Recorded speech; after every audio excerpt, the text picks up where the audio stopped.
Baik, assalamualaikum warahmatullahi wabarakatuh. Perkenalkan, saya Selina Nurfitriani dengan NIM 2318286. Di sini saya akan mempresentasikan responsi dari mata kuliah di Planning. Oke, sekarang langsung saja ke bagian kodenya. Oke, jadi yang pertama ini adalah implementasi transformer untuk koreksi tata bahasa, begitu untuk judul dari responsinya. Nah, yang pertama di sini kita mengimportkan libraries-nya, ada import random, import numpy as np, import pandas as pd, import tensorflow as tf, terus habis itu from dataset import allowed dataset. Nah, untuk numpy sama pandas itu digunakan libraries yang digunakan untuk memanipulasi datanya begitu. Kemudian untuk TensorFlow sendiri dia itu untuk di bagian deepening-nya. Kemudian pemuatan dataset ya di bagian from dataset import load underscore dataset ini. Nah, untuk random seed-nya ini dia itu secara acak biar hasil eksperimennya itu dia bisa direproduksi atau konsisten setiap kali dijalankan kayak gitu. Nah, kemudian ini untuk mengeload dataset, jadi memuat dataset JFLAG. Jadi itu tuh dari Hugging Face yang merupakan dataset khusus untuk task koreksi tata bahasa yang terdiri dari split, validation, dan test. Dan masing-masing tuh punya kolom sentence dan juga correction-nya. Nah, kemudian untuk ini biasalah untuk untuk ngeprint datasetnya. Kemudian di sini ada merge validation data dan test data. Di sini untuk menggabungkan data validation dan test itu menjadi satu list all data. Ini all data yang dimana total data atau total sampel dari data tersebut itu ada 1503. Nah, kemudian di sini kita juga menginput ada membuat data frame dari datasetnya. Nah, di sini ada for x in all underscore data. Ini tuh untuk mengekstrak kalimat yang salah atau bisa di sini tuh bisa diwakilkan dengan inputnya itu. Dan versi kalimat yang sudah dikoreksi yaitu targetnya. Nah, karena tiap kalimat itu punya lebih satu koreksi, jadi hanya koreksi pertama yang diambil. Jadi kayak misal ini contohnya, contoh 5 contoh di atas itu ada so I think we cannot live if old people could. Jadi yang benar itu koreksinya jadi so I think we would not. Jadi we cannot-nya jadi we would not gitu. Jadi sebenarnya punya banyak koreksi, cuman yang dikoreksi itu cuman hanya di kesalahan pertamanya aja kayak gitu.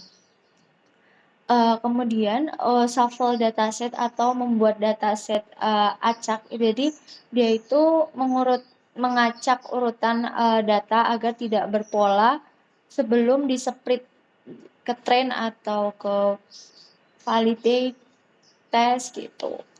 Nah, train validation split yang terdiri training, valid, dan test, dia itu untuk membagi data menjadi training, validation, dan testing.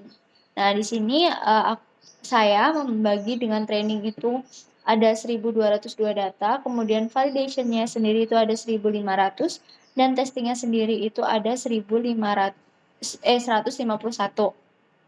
Maaf. Kemudian di sini ada tokenisasi dan padding. Nah, di sini juga ada SOS dan EOS, jadi start token. Jadi source itu start tokennya atau start of sentence. Terus kemudian end token itu ada EOS, itu arti kepanjangannya end of sentence.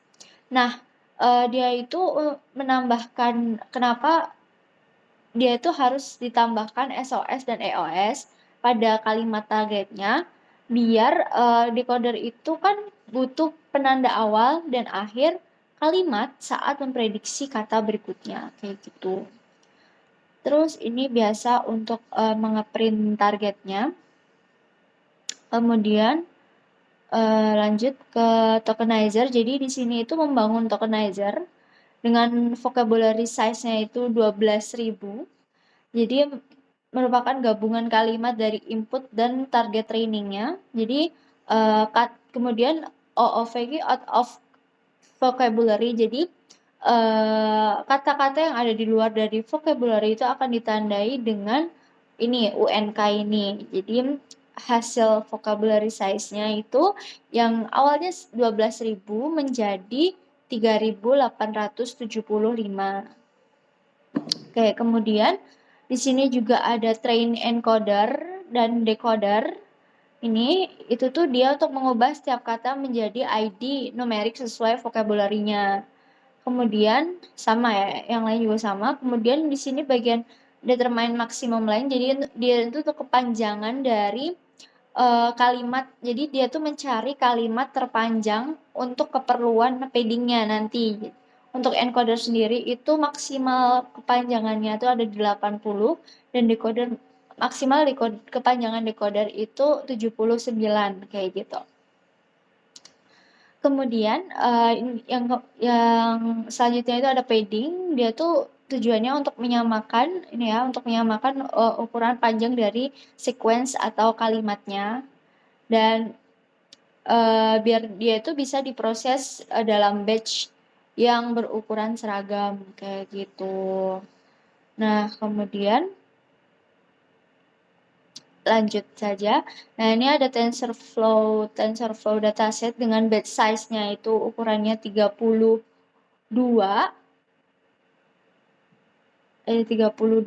Kemudian dia itu membungkus data menjadi objek dataset TensorFlow, kemudian di shuffle dan dibagi per batch-nya gitu, dan menggunakan autotune. Dia itu biar proses pengambilan datanya itu dia lebih efisien kayak gitu. Kemudian cek dataset. Jadi ini tuh digunakan untuk memverifikasi bahwa satu batch data itu memiliki bentuk yang sesuai kayak gitu, shape. Nah, kemudian angle calculation. Jadi ini tuh untuk menghitung angle rate untuk formula positional encoding sinusoidal yang dibutuhkan karena arsitektur transformer itu dia tidak punya notion urutan kata secara bawaan. Jadi beda dengan RNN kayak gitu. Terus kemudian ini juga ada fungsi positional encoding. Nah, dia itu menghasilkan matriks encoding posisi berbentuk, jadi menggunakan kombinasi fungsi sin dan cos, lalu ditambahkan ke word embedding agar model itu tahu posisinya tiap kata dalam kalimat, kayak gitu. Nah, terus di sini juga ada ini import matplotlib tuh biasalah untuk dia tuh untuk plotting dan visualisasinya. Nah, ini merupakan embedding dari dimensionnya. Jadi kayak dengan max positionnya dia 50, kemudian dia tuh untuk memvisualisasikan si positional encodingnya tadi kayak gitu. Jadi ini merupakan visualisasinya. Terus kemudian ini dia juga ada visualisasi berupa dimensi. Jadi di sini tuh ada 5 dimensi yang jadi 5 dimensi itu diwakili oleh beberapa warna yang seperti yang ada di layar ya. Untuk dimensi yang 0 itu ada warna biru, orange itu dimensi 1, dimensi 2 itu hijau, dimensi 3 itu merah, dan dimensi 4 itu ungu gitu. Jadi masing-masing itu punya frekuensi yang berbeda-beda kan. Jadi ini naik turunnya kan otomatis mereka berbeda-beda gitu. Kemudian ini adalah kelas positional encoding. Jadi dia itu untuk membungkus fungsi positional encoding menjadi layer keras yang bisa dipakai langsung dalam model method call dengan menjumlahkan embedding kata dengan encoding posisi yang sudah dipotong sesuai dengan sekuensinya gitu. Nah, embedding ini untuk menguji layer dengan membuat embedding dummy. Jadi, dia itu dibuat embedding dummy lalu menambahkan positional encoding-nya gitu. Jadi tetap hasil shape sesudah sama sebelumnya itu tetap sama, jadi hanya nilainya yang berubah karena informasi posisinya udah ditambahkan, kayak gitu.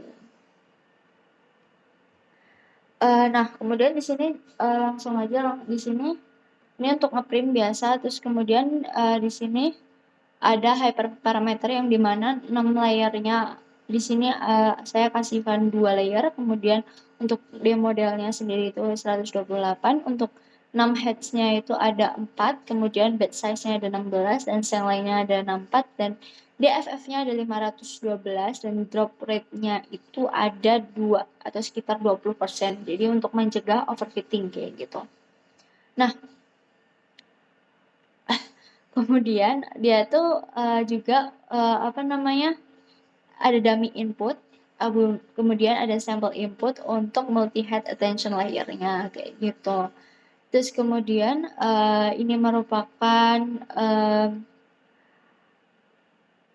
layer multi head attention yang merupakan bawaan dari TensorFlow sendiri, karena Q, K, V itu semua berasal dari sample input yang sama, ya disebut self attention.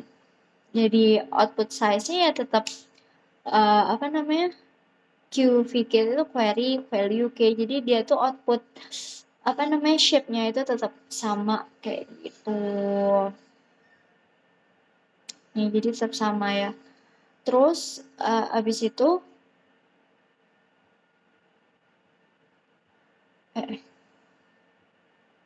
nah dia untuk lagi-lagi dia ada import matplotlib pyplot as plt, dia sebuah library ya yang digunakan untuk memvisualisasikan. Jadi dari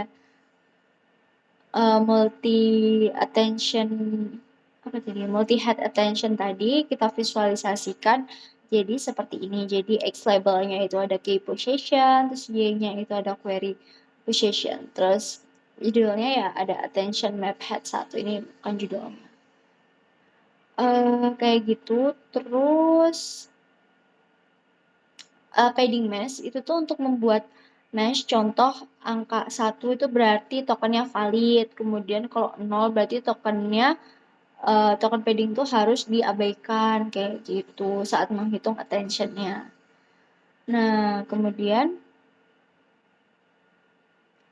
itu juga ada dummy, jadi menguji bagaimana menggunakan data dummy, menguji bagaimana attention mesh itu dapat mencegah model yang dengan melihat token yang kosong. Jadi agar tidak salah belajar dengan data yang tidak relevan kayak gitu. Terus ada kelas ini head attention block. Jadi dia itu biar layer custom itu jadi lebih rapi dan reusable, dan agar mudah dipanggil di encoder maupun decoder layer utama kayak gitu. Terus kemudian ini biasa untuk ngetes self attention layer. Kemudian di sini ada kelas feed forward network. Jadi jaringan position wise feed forward itu di dua layer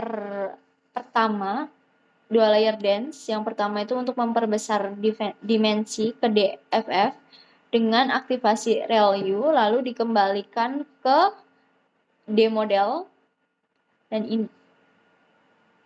Oke, terus habis itu kemudian dia itu dipanggil dengan decall-nya. Terus kemudian di sini ada FFH feed forward network gitu. Jadi dia itu untuk menguji FFN dengan input dummy dan output shape-nya itu tetap 4, 10, 128. Jadi menunjukkan bahwa dimensi itu tidak berubah walaupun ada transformasi nonlinear yang ada di dalamnya kayak gitu. Terus abis itu ada encoder layer. Jadi dia itu terdiri dari 4 komponen utama. Jadi ada multi head attention, terus kemudian ada feed forward network, terus habis itu ada layer normalization, kemudian juga ada dropout. Jadi sesuai dengan arsitektur asli transformer lah. Jadi kayak yang ada di buku attention result unit gitu. Kemudian Ini merupakan implementasi encodernya. Kemudian padding match-nya non, padding match-nya jadi tetap bentuknya keluarannya itu output shape-nya itu tetap 215 sama 128. Kayak gitu. Terus ini untuk tes dengan massnya dengan sampel TF random uniform. Kemudian ada TF konstan ya tadi kalau satu itu perlu dibaca, kalau nol tuh hanya diabaikan kayak gitu. Kemudian kelas encodernya itu sendiri itu adalah decoder layernya ya. Ini untuk kelas decoder layer ada dev init atau super init kayak gitu. Kemudian encodernya jadi encoder ini ada nom layersnya 4, demodelnya 128, nom headnya 8, terus vocab size-nya 1200. Jadi untuk memuat instain encoder tadi dengan 4 layer gitu. Dan dengan 2 kalimat contoh, jadi ini tuh sampel inputnya dalam bentuk token ID dan sudah di padding. Jadi outputnya itu berbentuk 27128. Nah, kemudian ke implementasi atau kelas decoder layer, jadi berbeda dengan encoder. Kalau decoder itu hanya memiliki 2 attention layer dengan MHA1 dan MHA2. MHA1 itu untuk mask self attention, jadi mencegah decoder itu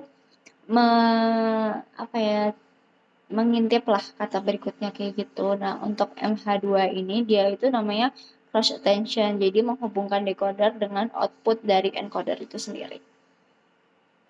Nah, kemudian ada metode call. Di sini call itu jadi self attention pada target sequence dengan look ahead masknya, dan masknya itu digunakan untuk mencegah model melihat kata-kata yang belum diprediksi kayak gitu.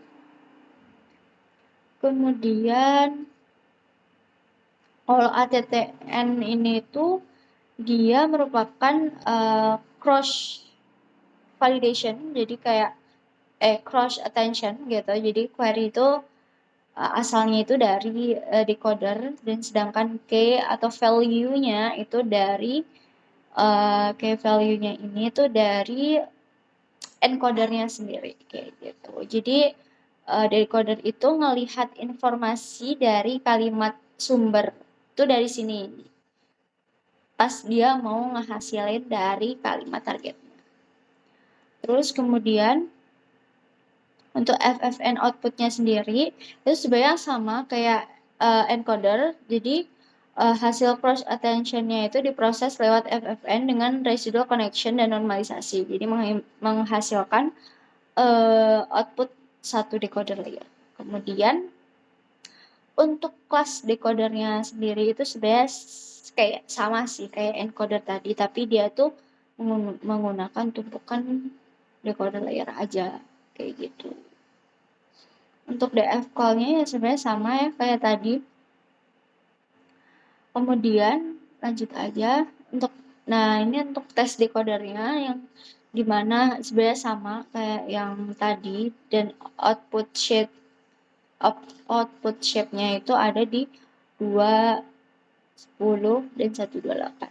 Jadi dia tuh menunjukkan bahwa decoder tersebut itu berhasil memproses target sequence tuh sambil dengan memperhatikan output dari encodernya. Oke, kemudian fungsi maskingnya. Jadi dia itu untuk menandai posisi token padding nilai 0 kayak gitu. Jadi dalam sequence, jadi agar nilai 0 tersebut itu diabaikan dari perhitungan attention kayak gitu. Jadi nanti informasi yang dihasilkan itu lebih relevan gitu. Nah, itu kita ngambil sampel tesnya itu dua kalimat yang dia itu sudah dalam bentuk ID dan sudah di padding kayak gitu. Kemudian ada create look ahead mask, jadi itu tuh membuat mask berbentuk matriks segitiga. Jadi memastikan posisi KL pada decoder tuh tidak bisa melihat posisi sebelumnya dari L-nya kayak gitu. Jadi tidak boleh melihat kata yang belum diprediksi lah kayak gitu. Intinya kayak gitu. Terus kemudian jadi di sini kalau tes dari kita ngelihat tes dari look ahead mask-nya tadi, bahwa baris pertama itu hanya true di kolom pertama, kemudian baris kedua true di kolom pertama, dan seterusnya. Jadi kemudian hanya boleh melihat ke belakang aja kayak gitu. Jadi lama-lama kan true. Jadi bolehnya cuma melihatnya ke belakang aja. Jadi nggak boleh tuh ngelihat prediksi kata berikutnya kayak gitu. Nah, kalau ini itu untuk menggabungkan padding mask dan look ahead mask. Jadi satu mask untuk self attention di decoder. Jadi menggunakan TF logical yang dimana dia itu digunakan agar posisi yang dianggap valid itu cuma token yang bukan padding dan berada di posisi yang sebelum posisi saat ini kayak gitu. Kemudian ada cross attention, dia itu membuat mask khusus untuk cross attention yang dimana dia tuh cuman mengecek padding dari encoder input pada sehingga di broadcast agar semua itu sesuai dengan panjang target sequence-nya kayak gitu. Terus ini untuk create mask, jadi di sini ada fungsinya itu pokoknya dia itu untuk menghasilkan ketiga mask sekaligus dalam satu pemanggilan. Kayak gitu. Mask untuk encoder, mask self attention decoder, mask cross attention gitu. Dia itu akan dipanggil secara otomatis lewat fungsi ini gitu. Kemudian juga ada apa namanya itu class transformer. Ini biasa nom layers-nya itu dia ada encoder sama encoder yang dimana dia ada self encoder dan self decoder yang dimana nom layers-nya itu ya berisi nom layers-nya yang sudah kita deklarasikan sebelumnya, di models-nya juga sudah kita deklarasikan sebelumnya, kayak gitulah pokoknya. Terus kemudian yang pertama di sini juga ada transformer yang dimana transformernya itu nom layers-nya ya berupa nom layers yang kayak tadi. Jadi nom layers-nya itu diisi sama nom layers yang udah dideklarasikan di hyperparameter yang tadi. Kemudian di tes lagi encoder, kita masukkan encoder inputnya ada 2 kalimat. Kemudian decoder inputnya juga dengan 2 kalimat dan menghasilkan hasil yang seperti ini. Ini untuk mempredik si bentuk tadi. Jadi dia itu untuk mengambil indeks kata dengan skor tertinggi di setiap posisi. Nah, ini merupakan percobaan pertama. Jadi kita itu mengimport library-nya dulu, ada import TensorFlow, ASTF, kemudian juga import NumPy ASNT dan import time kayak gitu. Nah, kemudian ini juga transformer saya deklarasikan bahwa nom layers-nya itu ada 4, D modelnya ada 256, terus nom head-nya 8, DFF-nya ada 1024. Untuk input vocab size-nya itu vocab size sendiri, terus targetnya itu sama. P input dan P targetnya sama. Nah, dropout-nya di sini saya coba buat ke 0, jadi nggak ada dropout sama sekali kayak gitu. Kemudian Ini biasalah untuk mendefinisikan loss function-nya.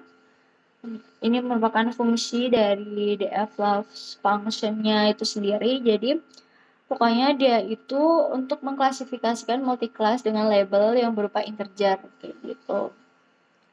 Jadi dia tuh untuk menghitung loss per tokennya gitu. Jadi lalu dia itu mengabaikan token padding atau nilai nolnya. Jadi menghasilkan loss dengan mass.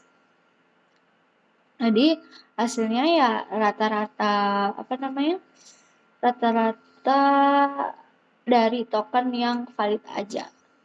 Jadi ngitungnya. Kemudian ini untuk menghitung akurasi dengan membandingkan prediksi dengan label yang asli, lalu hitung dengan token yang bukan padding kayak gitu. Terus habis itu optimizernya di sini menggunakan optimizer Adam dengan learning rate-nya itu ada 0,0001 atau 1 per 4, 1 strip 4, sebenarnya sama aja. Nah, ini untuk nge-train loss sama train akurasinya. Terus kemudian di sini untuk jadi decoder input itu diambil dari decoder target tanpa token terakhir, sedangkan decoder realnya itu tanpa token pertama. Nah, itu tuh karena decoder itu pada posisi ke I harus memprediksi kata posisi ke I plus 1, jadi harus memprediksi kata yang berikutnya kayak gitu. Dan itu tuh hasil awalnya itu belum training gitu. Jadi ini masih lossnya masih 9,46, terus akurasinya masih 0. Jadi karena bobotnya sebenarnya masih acak sih. Kayak gitu. Terus di sini itu juga ada TF TF function. TF function itu untuk mengoptimalisasi fungsi itu jadi graph TensorFlow biar trainingnya itu bisa lebih cepat. Terus kemudian juga di sini ada TF gradient. Nah, itu mereka digunakan untuk merekam operasi. Jadi dia itu untuk menghitung gradient secara otomatis. Kalau forward pass. Jadi forward pass, hitung loss, hitung gradient, terus update bobot. Gitu. Terus kemudian di sini ada train loss, train akurasi. Jadi dia tuh menguji bahwa train step-nya itu untuk satu batch itu untuk memastikan fungsi itu bekerja sebelum menjalankan training dengan penuh. Kayak gitu. Nah, kemudian di sini kita jalankan dengan approach 50 dan menghasilkan loss-nya itu yang awalnya itu 8,5, loss-nya itu menjadi 0,44, cukup jauh. Terus kemudian juga untuk akurasinya yang awalnya itu 0,110 menjadi 0,97 atau 97% kayak gitu. Nah, ini untuk mengevaluasi modelnya. Ini untuk untuk ngetes loss-nya sama akurasinya, kemudian untuk memprediksi gitu-gitu. Tadi, nah ini ternyata setelah kita tes loss-nya itu jadi 4,2 dan tes akurasinya menjadi 0,47, berbeda dengan yang kita belum training tadi ya. Terus untuk inferensi atau koreksi tata bahasanya dengan fungsi predik. Jadi untuk mengkoreksi grammar untuk mengkoreksi grammar yang benar kayak gitu. Nah, dari hasilnya dari sentence go to school every day untuk inputnya sendiri dan prediksinya ternyata masih jauh banget, ya lumayan jauh gitu. Jadi kayak she go to school every day, prediksi dari model yang udah kita jalankan tadi itu ternyata menghasilkan prediksi she go to school from school. Jadi malah mengulang-ulang kata yang sama gitu. Bukannya harusnya kan she goes ya. Go itu kan harusnya buat jamak. Nah, sedangkan she itu kan buat singular ya. Jadi harusnya she goes gitu. Ya, harusnya mengkoreksi pertamanya itu ada di prediksi, harusnya yang benar itu she goes gitu. Jadi ini tuh masih belum benar dan everyday-nya tidak terdeteksi dan malah mengulang kata-kata yang udah gitu. Terus habis itu, nah itu percobaan kedua, aku mengubah untuk 6 layernya jadi 4, ya seperti yang ada di layar aja ya. Nah drop rate-nya itu jadi 0,3 atau 30% kayak gitu. Langsung saja. Terus kemudian optimizernya aku tetap menggunakan 1E strip 4 atau 0,0001. Kemudian langsung saja untuk ini yang loss sama akurasi yang belum di training dan dites itu masih 9,39 untuk lossnya, akurasinya masih 0. Nah, kemudian langsung aja kita lihat. Nah, di sini approach yang saya gunakan di percobaan kedua itu ada 30. Nah, 30 ini menghasilkan loss akurasi 3 nih dari 8,6 jadi 3,5. Dan akurasinya itu hanya mencapai 42% aja. Nah, oke, kita lihat. Nah, tes akurasinya, tes loss sama akurasi yang udah dites lah. Pokoknya itu jadi 4,4 dan 0,36 yang bandingkan dengan yang tadi. Kemudian, nah hasil dari percobaan kedua ini ternyata malah lebih jauh lagi. Yang dimana inputnya she go to school every day, jadi prediksinya he can be a good. Kan jauh banget ya ternyata. Jadi emang yang percobaan kedua itu gagal sih gitu. Nah, terus jadi overfitting sih. Terus kemudian ya yang percobaan ketiga, saya ubah di bagian layers-nya juga. Saya ubah ini hampir semuanya diubah deh. Layers-nya di 2, DFF-nya 512, 528. Nah, drop rate-nya itu jadi 40%. Kemudian untuk optimizer Adamnya, learning rate-nya itu 0,005 bukan 0,001 lagi. Jadi biar learning rate-nya itu, biar si modelnya itu dia lebih cepat belajarnya. Kemudian approach yang saya gunakan di sini itu ada 40 approach. Nah, di sini menghasilkan loss-nya itu jadi 1,4, lebih ya udah turun lagi lah dari yang tadi. Terus habis itu akurasinya 0,69, jadi lebih naik lah akurasinya. Terus kemudian untuk hasil dari koreksi datanya di sini tuh, nah masih gagal dalam memperbaiki grammar yang salah. Jadi shigo-nya tetap ada shigo, terus abis itu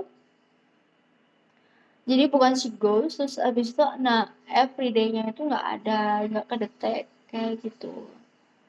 Terus kemudian nah percobaan keempat di sini saya menggunakan 6 layers-nya saya banyakin jadi 6. D modalnya di 512, DFF-nya di 4096, kemudian drop rate-nya saya kasih 0,1. Nah, di sini saya juga menggunakan learning rate-nya, saya balik lagi ke 1E strip 4 atau 0,001.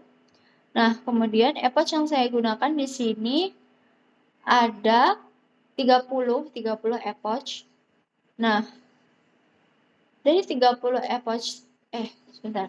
Dari 30 approach tadi, loss-nya itu lebih turun dari tadi sebelumnya, jadi 0,6. Dari percobaan kedua itu lebih turun lagi untuk loss-nya. Kemudian akurasinya juga meningkat lebih banyak lagi, yaitu sekitar 93% dari tadi yang cuman 60-an jadi 92%. Nah, kemudian kita lihat di bagian inferensinya. Nah, di sini tuh masih gagal dalam memprediksi gramatikal yang salah. Jadi go sama goes-nya masih belum, tapi ya everyday-nya jadi kayak live now. Jadi kayak masih belum bisa buat memprediksi kata everyday, itu masih belum bisa. Nah, kemudian di percobaan kelima, saya menggunakan layers-nya 3, saya turunkan lagi.